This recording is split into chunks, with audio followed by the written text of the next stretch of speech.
नमस्कार दोस्तों, आप सभी लोगों का बहुत बहुत स्वागत है आप सभी के अपने परिवार स्टूडेंट डिलाइट में। यार दोस्तों, जैसा कि हम आपको प्रतिदिन मैथ्स का एक मॉक टेस्ट कंप्लीट करवाते आ रहे हैं, हमने टोटल 11 मॉक टेस्ट कंप्लीट करवा दिया है आपको, जो सभी एग्जाम को ध्यान में रख करके, चाहे वह झारखंड से संबंधित कोई भी एग्जाम हो, बिहार से संबंधित कोई भी एग्जाम हो, अदर स्टेट का भी कोई भी एग्जाम हो, एसएससी जीडी अभी फिलहाल आपके सामने है, इन सारे एग्जाम को ध्यान में रख करके मैथ्स का मॉक टेस्ट तैयार किया जाता है। समझिए, यह आपके लिए काफी ज्यादा फायदेमंद साबित होगा एग्जाम में। टोटल 11 मॉक टेस्ट प्लेलिस्ट में डाल दिया गया है, तो जो भी प्यारे बच्चे अभी तक उन सारे मॉक टेस्ट का रिवीजन नहीं किए हैं, तो आप प्लेलिस्ट से जाकर के उन सारे मॉक टेस्ट का रिवीजन पहले कर लीजिए।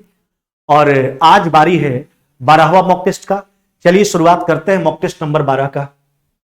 प्रश्न संख्या पहला, देखिए समचतुर्भुज का चर्चा है। पहले बात कर लेते हैं समचतुर्भुज का, जिसको अंग्रेजी में रोम्बस कहा जाता है। समचतुर्भुज कहने का मतलब वैसा समानांतर चतुर्भुज जिसका चारों भुजा आपस में क्या हो, बराबर हो, समचतुर्भुज कहलाता है।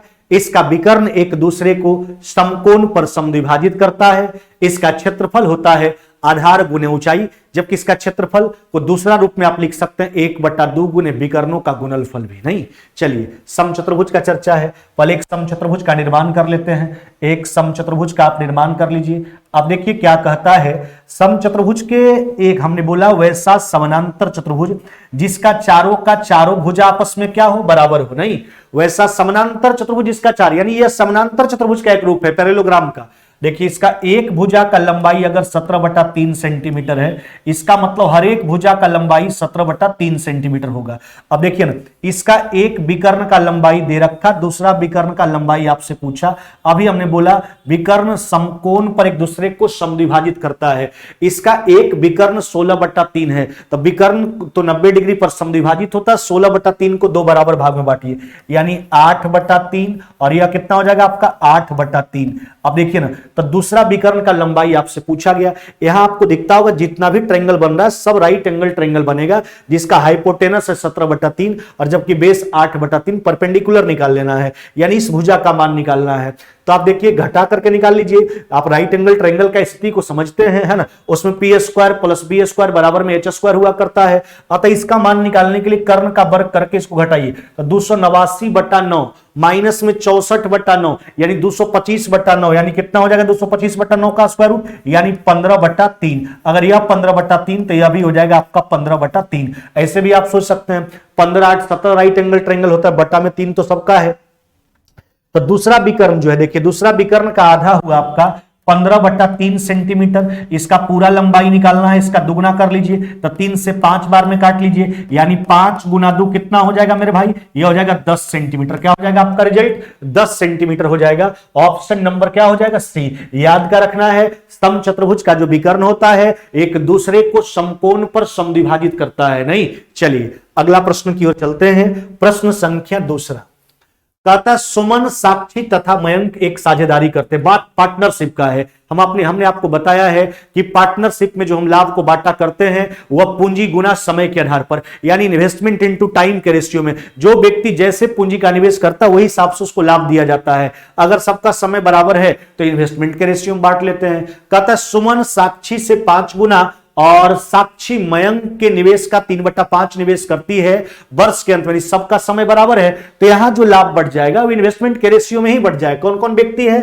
देखिए एक है आपका सुमन और दूसरा क्या हो गया साक्षी और एक क्या है मयंक। अब देखिए ना क्या कहता है, सुमन का निवेश साक्षी के निवेश का 5 गुना। सुमन डिपेंड साक्षी पर, साक्षी का निवेश जो है ना वह मयंक के निवेश का जो है क्या है 3/5 है। तो साक्षी का निकालने के लिए मयंक को मान लेते हैं। मयंक का निवेश 1, साक्षी का निवेश जो है वह मयंक के निवेश का 3/5, 1 का 3/5 कितना हो जाएगा 3/5, जबकि सुमन का निवेश साक्षी के निवेश का 5 गुना। अच्छा, साक्षी का 5 गुना इसका 5 गुना करेंगे कितना हो जाएगा 3। नहीं, देखिए भिन्न का अनुपात है, सरल अनुपात में बदलने के लिए लॉसस से गुना करते हैं। हाँ मेरे भाई, एलसीएम 5 होगा, 5 से गुना करेंगे तो यह हो जाएगा 15, इसमें करेंगे 5 से गुना तो यह हो जाएगा 3, क्योंकि 5 पट कट जाएगा, और इसमें 5 करेंगे तो यह हो जाएगा 5। यही उसके इन्वेस्टमेंट का रेशियो, वही उसके प्रॉफिट का रेशियो, क्योंकि समय सबका बराबर है। से 1 वर्ष का बात है, 12 से गुना भी करेंगे तो कॉमन होकर कट जाएगा। चलिए पूरा लाभ है 23,000 का। इसमें साक्षी का लाभ आपसे पूछा, किसका, साक्षी का। देखिए पूरा लाभ जो है वो आपका 23,000 का है, नहीं 23,000 का। यूनिट देखिए ना कितना यूनिट हुआ, 15 3 18 5 कितना हुआ 23, तो 23 यूनिट बराबर 23,000। एक यूनिट का मान निकाल लिए। साक्षी का पूछा जिसका यूनिट मान कितना हो गया आपका 3, नहीं यानी साक्षी का लाभ कितना हो जाएगा आपका, यह हो जाएगा 3,000 रुपया, नहीं साक्षी का लाभ कितना हो जाएगा 3,000 रुपया हो जाएगा। ऑप्शन नंबर क्या हो जाएगा मेरे भाई सी। बस आप लोग का काम है एकदम वीडियो को लाइक करते रहिए और धकाधक शेयर करते रहिए, सारा दोस्त में है ना, सारा दोस्त लोग को बताइए कि यहां देखिए एकदम फर्स्ट क्लास सारा चीज का आपको कंटेंट्स दिया जाता है, चाहे वह मैथ्स हो, चाहे वह जीके जीएस हो, रीजनिंग का भी लेकर आएंगे, है ना। अगर आप लोग को बढ़िया लगता हो तो ऐसा नहीं कहते कि आप जबरदस्ती काम कीजिए, अगर बढ़िया लगता है और जैसा देखिए आप लोग जैसे मेरे साथ व्यवहार कीजिएगा, वीडियो को लाइक कीजिएगा, शेयर कीजिएगा, उससे हम लोग का मनोबल बढ़ता है। और कमेंट करना भी मत भूलिए, कमेंट करके बताइए कैसा लगता है वीडियो और किस किस टॉपिक पर आपको वीडियो चाहिए, उस हिसाब से हम लोग काम करेंगे, है ना। और जो भी मेरे प्यारे भाई बंधु अगर नए हैं चैनल पे तो सबसे पहला काम है आपको चैनल को सब्सक्राइब कर लेना, है ना। चैनल को सब्सक्राइब कर लीजिए और साथ में बेल आइकन को भी दबा दीजिए। चलिए अगला प्रश्न आ जाइए, प्रश्न संख्या तीसरा। कहता है पाइप ए बी और सी एक टंकी को, ध्यान दीजिएगा 3 पाइप है ए बी और सी, जो एक टंकी को 20 घंटा 30 घंटा और 60 घंटा में भरता है।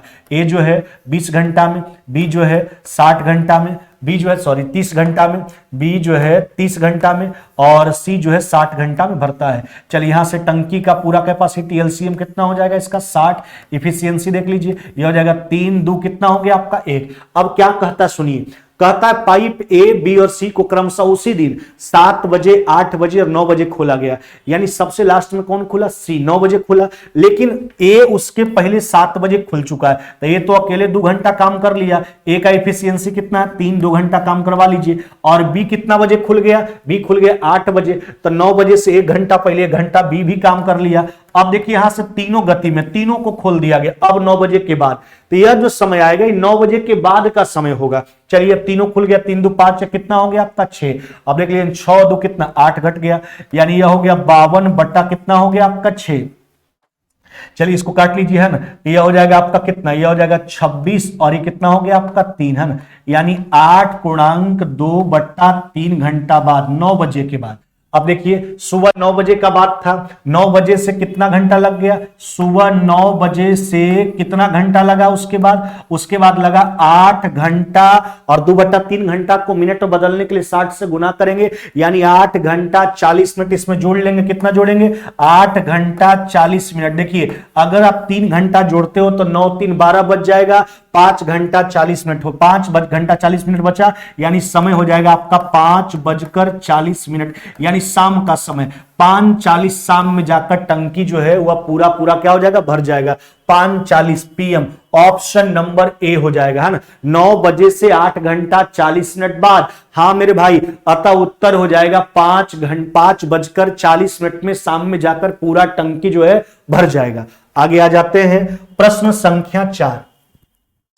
कहता है एक त्रिभुज का आधार एक ऐसे वर्ग के परिमाप के बराबर है जिसका विकर्ण 9√2 है। अच्छा, वर्ग का विकर्ण होता क्या है, √2 गुने भुजा, इसमें √2 से भाग लगा दीजिए, है ना, तो उस वर्ग का प्रत्येक भुजा आ गया 9, परिमाप कितना 9 गुना 4 36। परिमाप का मतलब क्या सिखाए, sum of length of external bondage is called parameter, यानी बाहरी सीमा के लंबाई के योग को ही परिमाप कहा जाता है। चलिए तो देखिए, तो एक त्रिभुज ऐसा है, त्रिभुज का क्षेत्रफल क्या होता है 1/2 गुने आधार गुने ऊंचाई, जिसका आधार एक ऐसे वर्ग के परिमाप के बराबर था जिसका विकर्ण 9√2 था, √2 से डिवाइड किया, उसका भुजा आ गया 9, परिमाप 9 चौका कितना हो गया 36। यह त्रिभुज का आधार है। जबकि त्रिभुज का ऊंचाई एक ऐसे वर्ग के भुजा के बराबर है जिसका क्षेत्रफल 256 है। अच्छा, एक ऐसा वर्ग है जिसका एरिया 256 है, वर्ग का क्षेत्रफल भुजा स्क्वायर होता है, इसका स्क्वायर रूट कर लीजिए, 256 का स्क्वायर रूट कितना 16। वह भुजा जो है इस त्रिभुज का ऊंचाई का काम कर रहा है। 2 से 8 बार में 36 गुना 8 कितना हो जाएगा आपका, यह हो जाएगा आपका 288 वर्ग सेंटीमीटर। कितना मेरे भाई 288 वर्ग सेंटीमीटर आपका राइट आंसर हो जाएगा। ऑप्शन नंबर हो जाएगा आपका ए, 288 वर्ग सेंटीमीटर। त्रिभुज का क्षेत्रफल आपसे पूछा गया था, अतः त्रिभुज का क्षेत्रफल हो जाएगा 288 वर्ग सेंटीमीटर। आगे आ जाते हैं, प्रश्न संख्या 5 पर। देखिए बहुत ही आसान प्रश्न है, हर एक प्रकार के प्रश्न का कलेक्शन लेकर आए हैं। ऐसा नहीं कि ट्रिगो छोड़ देंगे, ज्योमेट्री छोड़ देंगे, जैसा प्रश्न आता है एग्जाम में एकदम हूबहू उसी पैटर्न पर प्रश्न लाए हैं। कहता है साइन पर पावर 6 है, प्लस में कॉस पर पावर 6 है, माइनस में 1 का मान निकालना है। अच्छा देखिए ना, पावर 6 को आप ऐसे लिख सकते हो मेरे भाई, इसको लिख सकते हैं साइन स्क्वायर ए का क्या लिखेंगे, इसको लिखेंगे होल क्यूब, नहीं अच्छा, प्लस में इसको लिखेंगे कॉस स्क्वायर ए का होल क्यूब, नहीं, और माइनस में क्या हो गया आपका 1। अब देखिए इसको सोल्व कीजिए। अच्छा ए क्यूब प्लस बी क्यूब बराबर होता क्या है, ए प्लस बी, तो ए प्लस बी इसका मान तो 1 हो गया, ए प्लस बी का होल क्यूब तो 1 हो गया, माइनस में 3ab तो 3 साइन स्क्वायर ए है ना, आई इंटू कॉस स्क्वायर ए इंटू ए प्लस बी। ए प्लस बी लिखने से कोई फायदा है क्योंकि इसका मान साइन स्क्वायर थीटा प्लस में कॉस स्क्वायर थीटा 1। चलिए, और यह हो गया माइनस में 1, तो 1 से 1 का तो कहानी खत्म हो गया, रिजल्ट के रूप में यह बचा माइनस में 3 साइन स्क्वायर ए इंटू कॉस स्क्वायर ए। ऐसा ऑप्शन ढूंढेंगे, ऑप्शन नंबर जो कि ए में है, माइनस में 3 sine square A into cos square A. Option number A आपका राइट आंसर था। चलिए, यानी पावर 6 था उसको लिख दिए स्क्वायर का क्यूब, पावर पर पावर गुना हो जाएगा, ए क्यूब प्लस बी क्यूब में हमने ब्रेक कर लिया। चलिए प्रश्न संख्या 6 आ जाइए, देखिए 6 क्या कहता है।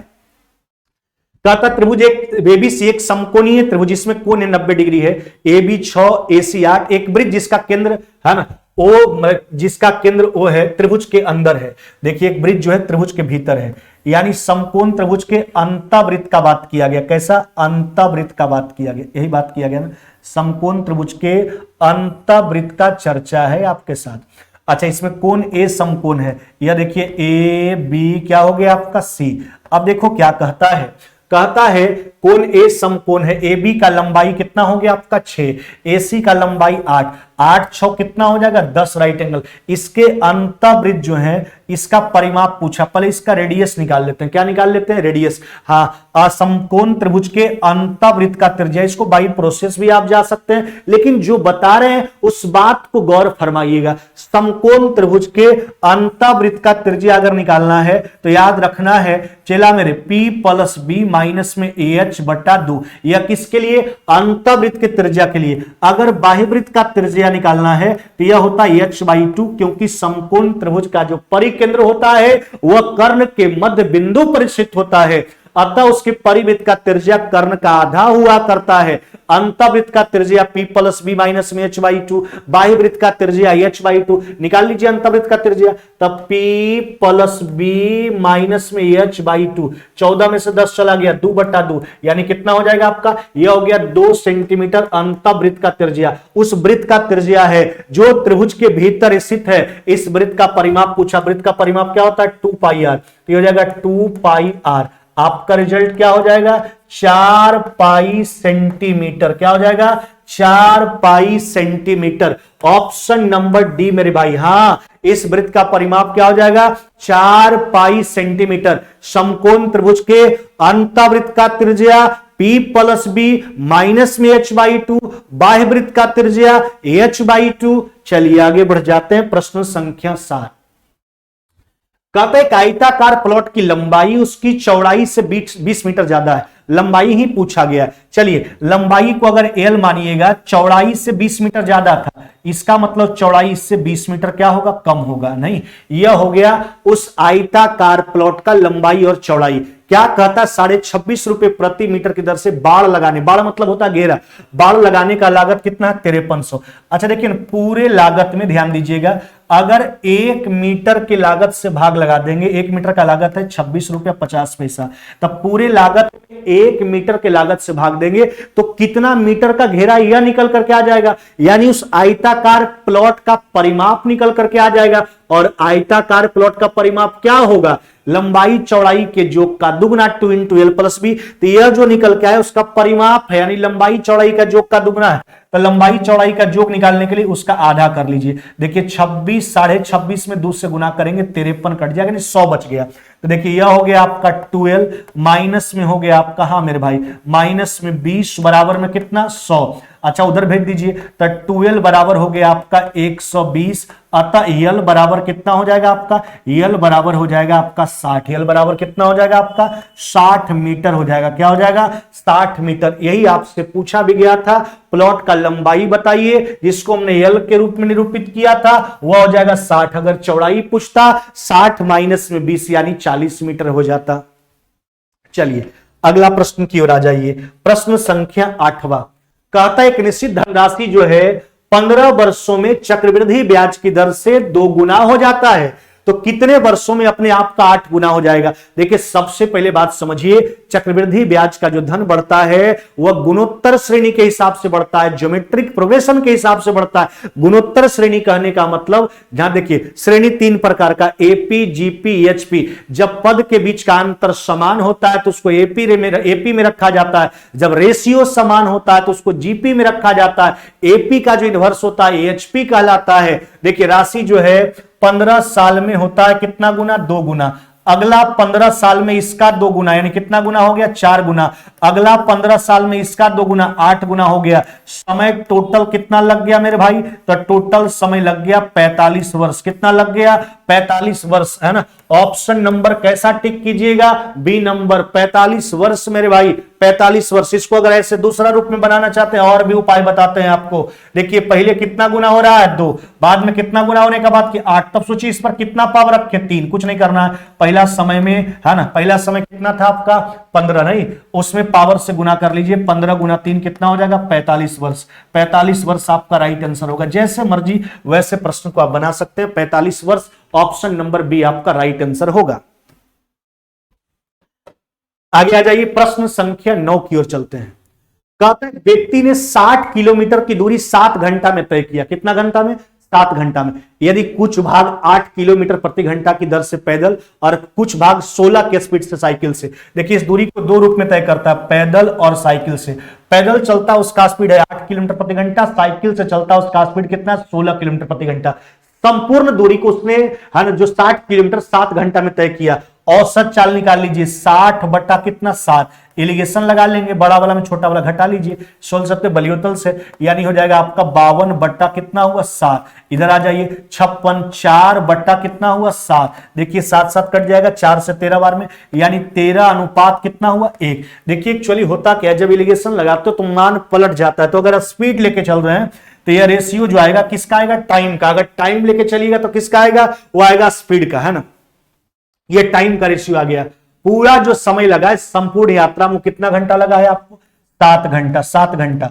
देखिए यूनिट कितना है 14, तो 14 यूनिट बराबर 7। 1 यूनिट का मान निकाल, क्या कहता है, कहता उसके द्वारा पैदल जो चला गया भाग है दूरी के रूप में कितना है। तो पैदल वाला समय निकाल लीजिए, यह 13 यूनिट है पैदल, इतना समय वो खर्च किया पैदल, और पैदल का स्पीड कितना था 8 से गुना कर लीजिए, दूरी निकल के आ जाएगा। दूरी बराबर 4 गुना समय। 7 से 2 बार में, 2 से काट लीजिए 4 बार में, यानी 13 गुना 4 कितना हो जाएगा 52 किलोमीटर। यानी उसने पैदल कितना दूरी तय किया, तो 52 किलोमीटर का दूरी उसने पैदल तय किया। देखिए समय का रेशियो आ गया। पूरा समय कितना था 7 घंटा, जो 14 यूनिट का मान 1 यूनिट का निकाल लिए, पैदल समय निकाले, पैदल स्पीड में गुना कर लीजिए, डिस्टेंस निकल करके आ जाएगा 52। यानी उसने कितना दूरी पैदल चला, तो 52 किलोमीटर का दूरी उसने पैदल चला है। आगे आ जाते हैं प्रश्न संख्या 10 की ओर। एक आदमी अपनी आय का 1/3, देखिए कुछ नहीं करना, सिंपल सा बात है, साधारण ब्याज का बात है। एक तरफ प्रिंसिपल को लिख देंगे और एक तरफ उसके ब्याज जो आय के रूप में है। 1/3 भाग कैसे निवेश करता है, 1/3 निवेश करता है 5% की दर पर। हाँ आगे सुनिए क्या कहता है, फिर क्या कहता है, 3/5 कैसे निवेश करता है, 3/5 निवेश करता है 8% की दर पर, और जो बचता है उसको कैसे निवेश करता है 15। अच्छा कितना निवेश हो गया, 1/3 और 3/5 जोड़िए तो 5 और 14/15 भाग निवेशित हो गया, तो बचा कितना 1/15। और इसको कैसे निवेश करता है 15% की दर पर निवेश करता है। एक तरफ मूलधन एक तरफ ब्याज, यही तो है मेरे भाई। कैलकुलेट कर लीजिए, एलसीएम कितना हो जाएगा आपका 1500, नहीं तो 1500 को इधर लिख दीजिए। अब देखिए ना, तो यहां कितना हो जाएगा 300, तो 5 कितना 25, यहां देख लीजिए 524 तरीके कितना हो जाएगा 72, और ये कितना हो जाएगा आपका 15, नहीं तो 72, 25 15 कितना हुआ 40, 40 और 72 कितना हो जाएगा 112। यह जो है मूलधन और ब्याज के बीच का रेशियो हुआ, यानी प्रिंसिपल और उसका जो आय है उसके बीच का रेशियो। अच्छा ब्याज के रूप में राशि कितना दिया गया प्रश्न में, यह 1232 32 है जो 112 यूनिट का मान है, आपसे प्रिंसिपल पूछा यानी 1500 यूनिट हमको निकालना है। इसको काट लीजिए, 11 बार में कट जाएगा, 15 अगर है कितना हो जाएगा आपका 165 पर डबल शून्य बैठा दीजिए, यानी 16,000 कितना हो जाएगा 500 रुपया। कितना 16,500 रुपया। ऑप्शन नंबर ए मेरे भाई, उसका आई पूछा, आई जो है 1500 यूनिट के रूप में था, 16,500 रुपया हो गया। तो हमने क्या किया, प्रिंसिपल को 1 रुपया मान के एक तरफ प्रिंसिपल एक तरफ इंटरेस्ट का रेशियो निकाल लिए, कंपेयर करके फिर मान निकाल लीजिए। चलिए आगे बढ़ जाते हैं, प्रश्न संख्या 11। बस आपका काम इतना ही है, आप लोग वीडियो को एकदम लाइक कीजिए और धकाधक शेयर करते रहिए सभी दोस्त मुहिम तक, है ना। कहता पहली 111 पूर्ण संख्याओं के योग का इकाई अंक। देखिए गिनती की जितनी भी सारी संख्याएं हैं सबको प्राकृतिक संख्या जो अपने वास्तविक जिंदगी में गणना करने के लिए शुरुआत करते हैं। अच्छा, गणना करने के लिए कहां शुरुआत करते हैं, 0 से नहीं, किसी भी चीज का शुरुआत आप करते होंगे अपने जिंदगी में 1 2 3 4, तो वह सब प्राकृतिक संख्या जब उसके दायरा में 0 को डाल दिया जाता है तो होल नंबर मिल जाता है, पूर्ण संख्या मिल जाता है। पहली 111 पूर्ण संख्या, तो पूर्ण संख्या का शुरुआत कहां से मेरे भाई 0 से। 111 जाना तो 110 तक में जाएंगे क्योंकि वो 0 पड़ गया है। अच्छा, पूर्ण संख्या लिखेंगे तो एकक के डिफरेंस पर होगा 0 1 2 3 4, तो वह तो एपी में है। तो एपी में एन बराबर क्या होता है n/2 इंटू ए प्लस एल, पहला पद 0 और अंतिम पद हो जाएगा 110। यह तो 110 हो गया, 2 से काट लीजिए 55 बार में। इकाई स्थान पूछा 5 इकाई 5, इकाई स्थान पर क्या हो जाएगा 5। संख्या का गुणनफल से मतलब नहीं है, हम इकाई अंक देखेंगे, 5 गुना 1 यानी 5 हो जाएगा। ऑप्शन नंबर क्या हो जाएगा आपका ए नंबर राइट आंसर हो जाएगा, ए नंबर मेरे भाई। यह भी प्रश्न देखिए एसएससी सीजीएल एग्जाम में पूछा गया है। 12 नंबर आ जाइए, कहता है ध्यान दीजिएगा 3 सेंटीमीटर त्रिज्या वाले 10 समरूप ठोस गोला, समरूप मतलब एक जैसा, एक ठोस गोले गेंद को एक गोला बनाने के लिए पिघलाया जाता है। इस प्रक्रिया में 20% ठोस जो है वह व्यर्थ हो जाता है। तो सबसे बड़े गोले का त्रिज्या आपसे पूछा जा रहा है। चलिए 10 गोला का आयतन लिख दीजिए। गोला का आयतन क्या होता है 4/3 पाई आर क्यूब। ऐसा ऐसा कई गोला है 10 गोला, और इस प्रक्रिया में जो है 20% ठोस बर्बाद हो गया, बचा कितना मेरे भाई 80% बचा। अब इससे एक बड़ा गोला का निर्माण कर लीजिए, यही जो सामग्री बचा इससे बड़ा गोला, यानी यह जो आयतन है यह बड़ा गोला का आयतन है। गोला का आयतन 4/3 पाई आर क्यूब होता है, तो 4/3 पाई से अगर डिवाइड कीजिएगा तो आर क्यूब बचेगा। आर निकालने के लिए उसका थर्ड रूट करना हो, क्या करना होगा इसका थर्ड रूट करना होगा आपको, यही है थर्ड रूट। देखिए 4/3 पाई काट लीजिए, यहां 2 शून्य कट गया। देखिए 3 का क्यूब बचा 8/3 का क्यूब थर्ड रूट किए हुए हैं, तो ये 3 और 8 का 2, 3 गुना 2 कितना हो जाएगा आपका 6। 3 का क्यूब का 3 बाहर हो गया, 8 का 2 बाहर हो गया, यानी 6 सेंटीमीटर हो जाएगा। बड़ा वाला जो गोला है इस सबको पिघलाने के बाद 20% धातु जो बर्बाद हुआ, उसके बाद जो 80% मात्रा बचा उससे जो बड़ा गोला का निर्माण हो रहा है उस गोला का रेडियस हो जाएगा 6 सेंटीमीटर। चलिए आगे बढ़ जाते हैं। यह जो प्रश्न आपको दिख रहा है कहता निम्न में से किस संख्या से पूर्णतः विभक्त है। कुछ नहीं, इस प्रकार का जब भी प्रश्न पूछे तो आप कॉमन कर लीजिए जो कॉमन होता है। अच्छा कितना कॉमन आपको दिख रहा है, तो हमको दिख रहा है 5 पर पावर 71, तो यहां क्या बचेगा 1, अब की बार 5 पर पावर 1, अब की बार 5 पर पावर 2, फिर 5 पर पावर 3, फिर 5 पर पावर क्या हो गया 4। अच्छा देखिए तो यह हो गया 5 पर पावर 71। अब इसको कैलकुलेट कर लीजिए, है ना। देखिए तो यह हो जाएगा 1 जोड़ 5 जोड़ 25 जोड़ 125 जोड़, और ये कितना हो जाएगा आपका 625। नहीं, चलिए आगे ध्यान दीजिए, तो हो जाएगा 5 पर पावर 71 गुना, अच्छा 625 125 750, 750 में 31 जोड़ लीजिए यानी 781। अब देखेंगे कि कौन सा ऑप्शन इसका फैक्टर है। देखिए इसका एक फैक्टर हमको दिख रहा है 71, क्योंकि यह संख्या 71 से 11 बार में डिविजिबल है, अतः इस संख्या को काटेगा, पूरा संख्या को काट देगा। तो यह जो संख्या था किससे कट जाएगा 71 से कट जाएगा। क्यों, क्योंकि 71 इज अ फैक्टर ऑफ 781। आगे आ जाते हैं प्रश्न संख्या 14 की ओर। कहता धरातल के बिंदु P पर 10 मीटर ऊंची इमारत के शीर्ष तथा कुछ दूरी पर इमारत के ठीक ऊपर गुजरते हेलीकॉप्टर का उन्नयन कोण जो है 30 और 60 है। देखिए एक बात समझिए, देखिए आराम से समझिएगा। जैसे एक इमारत है जो 10 मीटर ऊंचा है, बिंदु P से इसका उन्नयन कोण कितना देखा गया, बिंदु P से इसका उन्नयन कोण देखा गया कितना डिग्री 30 डिग्री, नहीं 30 डिग्री। अब देखिए इसके ठीक ऊपर एक हेलीकॉप्टर गुजर रहा था, अब यही बिंदु से इस हेलीकॉप्टर का जो उन्नयन कोण कितना पाया गया, वह पाया गया 60 डिग्री। कितना पाया गया? 60 डिग्री। तो कहता यह हेलीकॉप्टर कितनी ऊंचाई पर उड़ रही है? यह हेलीकॉप्टर यहां उड़ रहा है, यहां धरातल से ऊंचाई इसका पूछा, कोण को सेटिस्फाइड कीजिए। tan 30 का मान कितना? छोटा वाला वन बाई √3।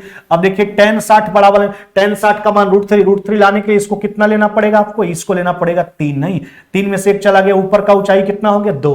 अब देखिए आपको क्या कहता है, आपको 10 मीटर ऊंचा इमारत का ऊंचाई, यह ऊंचाई प्रश्न में दिया गया, जो मेरे पास 1 यूनिट के रूप में है, वह प्रश्न में कितना दिया गया है? वह दिया गया है प्रश्न में 10 मीटर, जो 1 यूनिट का मान है। हेलीकॉप्टर कितना ऊंचाई पर उड़ा? देखिए हेलीकॉप्टर का ऊंचाई 3 यूनिट के रूप में, तो 10 गुना 3, यानी हेलीकॉप्टर के धरातल से जो ऊंचाई होंगे वह कितना होगा?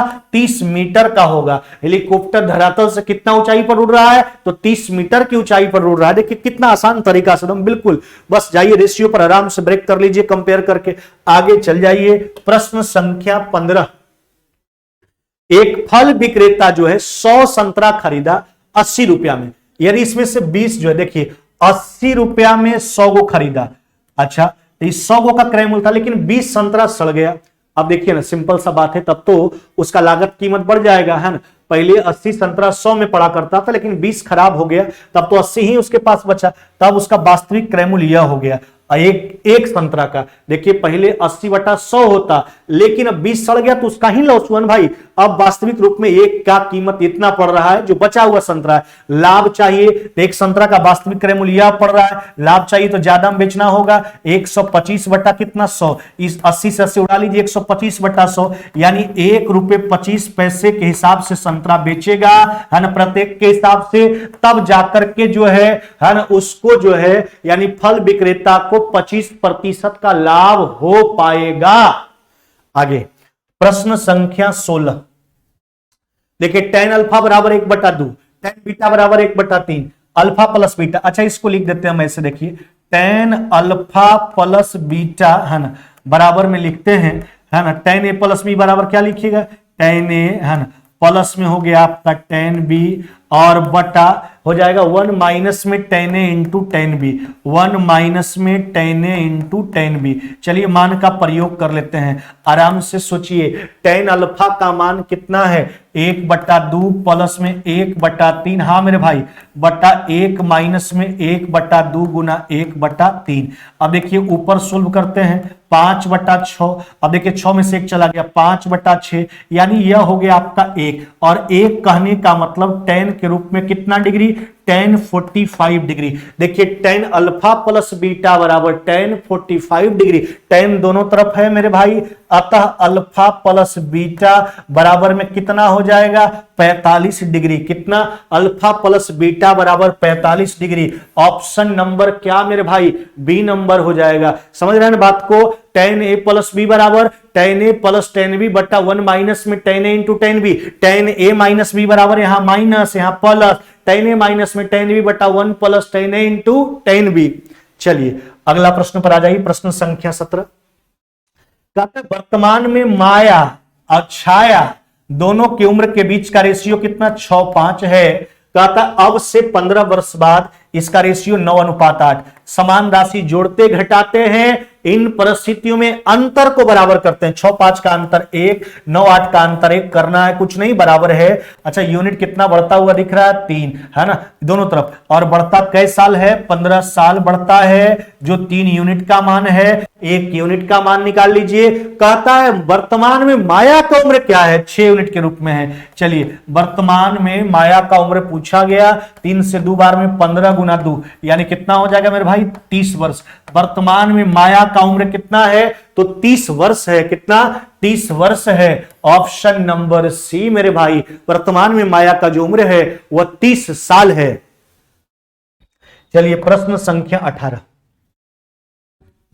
समझिएगा बात को, आज एक ऐसा लॉजिक बता देंगे ना कि जब भी यह प्रश्न पूछा जाए आप देखोगे उत्तर उड़ा के मार दीजिए, कलम छूने की कोई आवश्यकता नहीं है। देखिए कैसे कहता बाई एक्स के द्वारा जिस अनुपात में बिंदु 2, -2 और 3, -5, 1 को मिलाने वाली रेखा खंड को विभाजित खंडित करता हुआ क्या है? देखो सुन लीजिए, अगर आपसे बोले एक्स एक्सिस जो है दोनों बिंदुओं से निर्मित रेखाखंड को किस रेशियो में बांटता है? तो ध्यान रखना, बस उत्तर करना माइनस में बाई 1 बट्टा बाई 2। क्या करना? माइनस में बाई 1 बट्टा बाई 2।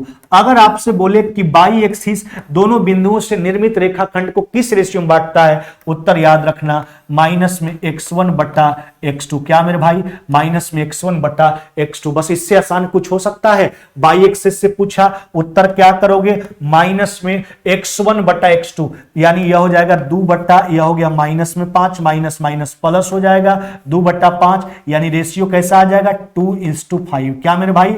2:5 का रेशियो हो जाएगा। Option number C. बनाने की कोई जरूरत नहीं है। अगर आपको बनाने का शौक है तो अभी हम आपको बताते हैं, कुछ नहीं करना है। अगर बाई एक्सिस काट रहा है, मान लीजिए कि यम अनुपात n के रेशियो में बांटता, बाई एक्सिस काटेगा तो x को 0 बनाइए, x काटेगा तो बाई को 0 बनाइए, रेशियो निकल करके आ जाएगा। लेकिन ऐसा कुछ भी करने की आवश्यकता नहीं है। एक्स एक्सिस किस रेशियो में बांटता है? माइनस में बाई 1 बट्टा बाई 2। बाई एक्सिस रेखाखंड को किस रेशियो में बांटता है? माइनस में x1 बट्टा x2। अगला प्रश्न की ओर, प्रश्न संख्या 19। अच्छा, ये देखिए, आपको हमेशा देखने के लिए मिलता होगा a cube plus B cube बट्टा ए स्क्वायर माइनस में A B plus B square लिखा हुआ है। ए बी ही है, दोनों का गुणनफल है। अच्छा, ए क्यूब प्लस बी क्यूब के केस में उत्तर क्या करते हो? ए प्लस बी।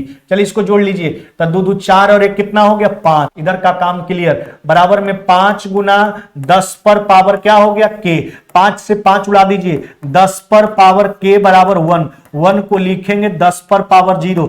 आधार समान है, पावर को कंपेयर कीजिए। अतः के का मान कितना मेरे भाई? 0। के का मान 0। कैसा फॉर्मेट था? A cube plus B cube बटा ए स्क्वायर माइनस में ए बी प्लस में बी स्क्वायर। उत्तर क्या होता है? A plus B. A cube minus B cube बटा A square plus A B square. उत्तर A minus B. A cube plus B cube, उत्तर A plus B. A cube minus B cube, उत्तर A. ऐसा क्यों? क्योंकि A cube plus B cube का मान ए plus B into A square minus में B plus B square. तो A square minus A B plus B square cut जाता है, जो ए प्लस बी बचता है वही आपका उत्तर हो जाता है। चलिए अब चलते हैं आज के मॉक टेस्ट का आखिरी प्रश्न की ओर, समापन की ओर चल दिए। कहता रघु 4 के स्पीड से कॉलेज जाता है और 3 किलोमीटर प्रति घंटा की गति से लौट जाता है। ध्यान दीजिएगा, 3 किलोमीटर प्रति घंटा की गति से लौट जाता। यदि वह टोटल समय 5.95 घंटा लगाता है तो उसके घर और कॉलेज के बीच का दूरी, देखिए डिस्टेंस कांस्टेंट है, घर से कॉलेज ही जाता है आता है, तो डिस्टेंस कांस्टेंट हो गया। स्पीड का रेशियो 4:3 है, तो टाइम इसका इनवर्स हो जाएगा, 3 और कितना हो जाएगा? 4। यह समझिए टाइम का रेशियो। किसका रेशियो? टाइम का। अब समझिए टोटल समय लगा करता है 5.95 घंटा, यह 7 यूनिट का मान है। किसी एक स्थिति का समय निकालिए। अगर इस स्थिति का समय निकालिएगा तो इसी के वास्तविक चाल में आपको गुना करना पड़ेगा, ये है ना। 7 से काट लीजिए, 0 7 8 56 और 7 5 कितना हो गया? 35, यानी 0.85 को इसको भी ब्रेक कर लेते हैं, 85/100 यानी 17 बट्टा कितना हो गया आपका? 20, और गुना कितना हो जाएगा आपका? 12। 4 से 3 बार में, 4 से 5 बार में, है ना। तो यह हो जाएगा 51 बट्टा कितना हो गया? 5, यानी 10 दशमलव कितना हो जाएगा? 2 किलोमीटर। यानी घर से विद्यालय का जो दूरी है वह दूरी कितना हो जाएगा? 10.2 किलोमीटर हो गया। 10.2 किलोमीटर। समझिए आज का मॉक टेस्ट हमने पूरा का पूरा आपको कंप्लीट करवा दिया, एकदम फुल्ली कंसेप्ट के साथ। अगर जिन भी बच्चों को थोड़ा बहुत भी कहीं परेशानी है तो कमेंट के माध्यम से अपनी बात को मेरे पास रखिए।